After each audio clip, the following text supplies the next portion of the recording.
Hello everybody, welcome back to another video in my series on albums that I've never owned. Now, I've done, I believe, 3 volumes of this, and it's amazing. I've gotten people sending me gifts to fill in my collection from some of the albums that I didn't own before. Since doing this series, I've acquired the album Thriller, I've acquired Rumors, Born to Run, Hotel California by the Eagles, um, Purple Rain uh, by Prince. So just thank you all so much for doing that. It was not what I intended when I'm sort of making this series, but just yeah, hard to believe. So without further ado, let me just jump into 10 more albums that I don't have in my collection. And again, in no particular order. The first, the album Destroyer by Kiss. And I don't own any Kiss in my collection actually, but Destroyer is the big one that even like the casual Kiss fan owns. And I would say that I am a casual Kiss fan. I've read Paul Stanley's autobiography. I think it was called Face the Music or something like that. That came out a few years ago. It was very good. It was really good. So that's a Kiss album I don't own. Next, and keeping with the kind of the harder edged music, is the Black Album by Metallica. Now I know my friend Jeff Witcher has been getting into Metallica recently thanks to some of his buddies in the vinyl community. We share some of the same friends who are big heavy rock fans. Chris Profey, Aaron Mutha-Alamayer, JC at the Flip Side, all those guys love the heavy stuff. And even guys like Robert's on my turntable. But Metallica is a band that whenever I used to hear them on the radio, they kind of scared me. So I never really jumped into the Black Album. I knew the song, obviously, Inner Sandman. Being from Virginia, that's the big fight song at Virginia Tech.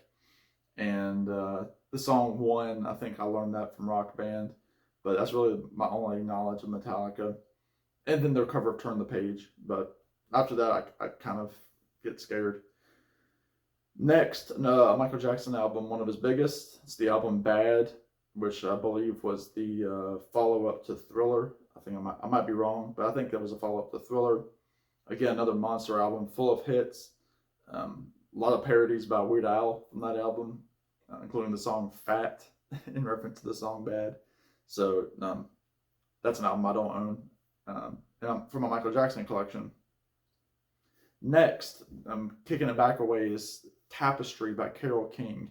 This is a fantastic album. I've heard this album several times. I've fallen in love with a lot of the songs on that album. It's just not one that I own. It's one that I like, but it's just never one that I think of searching for. I think because it's one of those that you hear about all the time and you don't think to go out and just purchase it. That's kind of the case for a lot of the albums that have been on this list, like Rumors or Born to Run or Thriller. They're the albums that you know, but you never seek them out. I don't anyway. Next is the album Sweet Baby James by James Taylor. I don't own any James Taylor other than his American Standards album that came out. And I love it. I mean, I've seen James Taylor live. I saw him last summer with Jackson Browne, and he did some songs from Sweet Baby James. It's probably his biggest selling album. I love the title track. It's probably my favorite James Taylor song. And yeah, again, it's one that I never seek out. So Sweet Baby James. Next, Cloud 9 by George Harrison. This was George's kind of his comeback album that he did with Jeff Lynne. It was just before they started getting involved with the Traveling Wilburys. You know, the big hit on here, Got My Mind Set on You, which was a cover of an older song, but it was a huge song for George Harrison in the late 80s. It's one that's still all over classic rock radio. It's one of those well-produced albums. I love Jeff Lynne, love the Wilburys, love George Harrison. This is an album that I really need to get, so stay tuned on that. You know, and for the next one, a lot of you know I'm a big Elton John fan, but I don't own Elton John's first album, Empty Sky. It's not one that I can find in my local Barnes & Noble or record store very much, and it's never one that I think about ordering online, and I feel like it's needed for every Elton John fan and to have that first album from from Elton John. So Empty Sky by Elton John is the next one. Number 8 is the soundtrack to Saturday Night Fever. This was a huge album in the 70s. Of course, you got the Bee Gees all over this album. This is really what brought the Bee Gees full on into the mainstream, even though I prefer the Bee Gees' early work, where they were more poppy, like the Beatles or the Beach Boys, or some like early, just early art pop. But Saturday Night Fever, it's one that my parents owned on CD, so I knew the album very well. It's probably not an album I would ever seek out. It's just one of those that it's surprising that I don't have it in my collection, because it is such a monster album and one of the best selling albums of all time. So that's number 8. Number 9 is the album Automatic for the People by REM. This is an album that I feel like a lot of REM fans, this is like the standard REM album to have. And actually, I just received my first REM album from, I believe it was from JT's Record Room, The New Adventures in Hi-Fi. I didn't own any REM, so thank you, JT, for getting that collection started. It might inspire me to go out and get more of their stuff. So that is number 9 on my list, Automatic for the People.